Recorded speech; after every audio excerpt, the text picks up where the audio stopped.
পৃথিবীর যদি দুইজন শ্রেষ্ঠ দুর্নীতিমুক্ত সৎ রাষ্ট্রনায়কের নাম ইতিহাসে উচ্চারণ করতে হয় তাহলে অবশ্যই জিয়া রহমানের নাম উচ্চারণ করতে হয়। আমরা হচ্ছি সেই সৌভাগ্যবান নেত্রী, বিএনপি চেয়ারপারসন দেশনেত্রী বেগম খালেদা জিয়ার একনিষ্ঠ কর্মী। দেশনেত্রী বেগম খালেদা জিয়া আপনারা জানেন ওই ফ্যাসিস্ট দুর্নীতিবাজ যারা বাংলাদেশের হাজার হাজার কোটি টাকা বিদেশে পাচার করেছে, পৃথিবীতে এমন কোন রাষ্ট্র খুঁজে পাবেন না যে রাষ্ট্রের রাষ্ট্রপ্রধান এবং তার সন্তানরা তার পরিবারের বোনের সন্তানরা যেভাবে বাংলাদেশের টাকা লুটপাট করে বিদেশে দিয়ে আরামায়েশ করার জন্য শত শত বাড়ি গাড়ি করেছে, পৃথিবীতে এমন উদাহরণ আর খুঁজে পাবেন না। সেই দুর্নীতিবাজ ফ্যাসিস্টরা বাংলাদেশের যে কোনো যদি 5 জন বাংলাদেশকে সারা পৃথিবীতে কোন সব প্রধানমন্ত্রীর নাম উল্লেখ করতে হয় তাহলে অবশ্যই দেশনেত্রী বেগম খালেদা জিয়ার নাম উল্লেখ করতে হয়। আমাদের প্রাণপ্রিয় নেত্রী দেশনেত্রী বেগম খালেদা জিয়া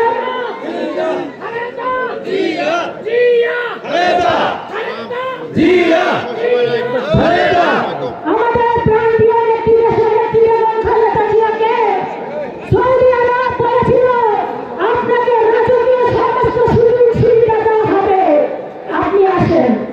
দেশনেত্রী বেগম খালেদা জিয়া 111-এর সময় বলছিল এই দেশই হচ্ছে আমার মাটি, এই দেশ হচ্ছে আমার ঠিকানা, মরতে হলে এই দেশে মরবো, অন্য কোথাও আমার ঠিকানা নাই। আরেকজন নেত্রী দেখেন এই দেশ শোষণ করেছে, বাংলাদেশের মানুষকে অত্যাচার করেছে, নির্যাতন করেছে, গুম করেছে, খুন করেছে, আয়নাঘর সৃষ্টি করেছে, আর যখনই বিপদ দেখেছে লেজ গুটিয়ে পালিয়ে গিয়েছে। এইটা শুধু এই শেখ হাসিনার চরিত্রে একমাত্র চরিত্র নয়, তার বাবাও কিন্তু 111-এর সময় তার বাবাও কিন্তু 1971 সালে বাংলাদেশের এই মানুষকে বিপদে ফেলে তিনি কিন্তু পাকিস্তানে পালিয়ে গিয়েছিলেন। আর সেই সময় শহীদ রাষ্ট্রপতি জিয়াউর রহমান ওই চট্টগ্রামের কালুরঘাট থেকে স্বাধীনতার ঘোষণা দিয়ে বাংলাদেশ স্বাধীন করেছিলেন। প্রিয় ভাই বোনেরা, সময় কম, শুরু বলতে চাই আমাদের অ্যাক্টিং চেয়ারম্যান জনাব তারেক রহমান দেশনেত্রী বেগম খালেদা জিয়ার সুযোগ্য সন্তান, শহীদ রাষ্ট্রপতি জিয়াউর রহমানের সুযোগ্য সন্তান। পৃথিবীর সমস্ত শক্তি নিয়োগ করেও আমাদের প্রাণপ্রিয় নেতা জনাব তারেক রহমানের বিরুদ্ধে তার চরিত্রের উপরে চুল পরিমাণ কোন কালিমা লেপন করতে পারে নাই। তারেক রহমান হচ্ছে এই বাংলাদেশকে রক্ষা করার একমাত্র কান্ডারি। কি সত্য? হাত জাগিয়ে বলেন সত্য কিনা? তারেক রহমান বীরের বেশে, তারেক রহমান বীরের বেশে, তারেক রহমান বীরের বেশে আসবে ফিরে বাংলাদেশে।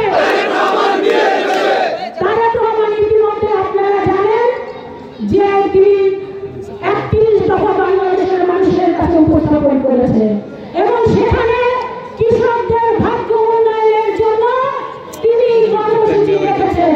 ইনশাআল্লাহ আজকে কৃষক সমাবেশে আমরা দায়িত্বহীন ভাবে বলতে চাই শহীদ রাষ্ট্রপতি জিয়াউর রহমান যেমন কৃষকদের ভাগ্য উন্নয়নের জন্য বাংলাদেশের প্রতিটি গ্রামে গ্রামে ঘুরে বেরিয়েছেন,